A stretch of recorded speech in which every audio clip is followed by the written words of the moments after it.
जालना में बोलते हुए हर्षवर्धन सपकाल ने देवेंद्र फडणवीस को चोमू मुख्यमंत्री कह डाला। उन्होंने कहा कि महाराष्ट्र की परंपरा रही है कि मुख्यमंत्री हमेशा संयम और शालीनता का परिचय देते हैं, लेकिन फडणवीस एक मुखिया की तरह नहीं बल्कि अहंकार में डूबे शासक की तरह व्यवहार कर रहे हैं। सपकाल ने यह भी आरोप लगाया कि देवेंद्र फडणवीस वोट चोरी करके मुख्यमंत्री बने हैं। उन्होंने ऐलान किया कि वोट चोरी के खिलाफ सभी पार्टियां 1 तारीख को सर्वदलीय रैली निकालेगी। जब उनसे मनसे और कांग्रेस गठबंधन पर सवाल पूछा गया तो सपकाल ने कहा कि कांग्रेस को मनसे के साथ गठबंधन करने का कोई प्रस्ताव नहीं मिला है, इसलिए इस पर जवाब देना ही जरूरी नहीं। सपकाल के इस बयान ने महाराष्ट्र की सियासत में तूफान ला दिया है।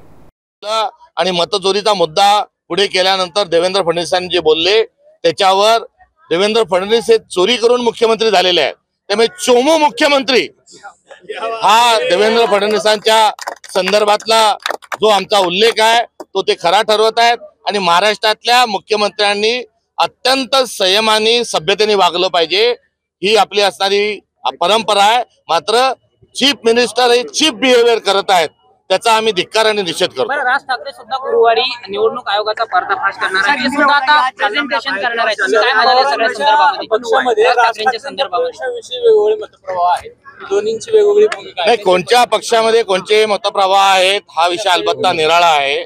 जो मोर्चा 1 तारखेला निघणार आहे हा सर्व पक्षांचा आहे आणि हा मोर्चा मतचोरीच्या अनुषंगाने आहे आणि मतचोरी राहुल गांधींनी ही उघडी केलेली आहे। त्यामुळे या संदर्भामध्ये महाविकास आघाडी किंवा इंडिया अलायन्सचा कोणता प्रश्न नाही।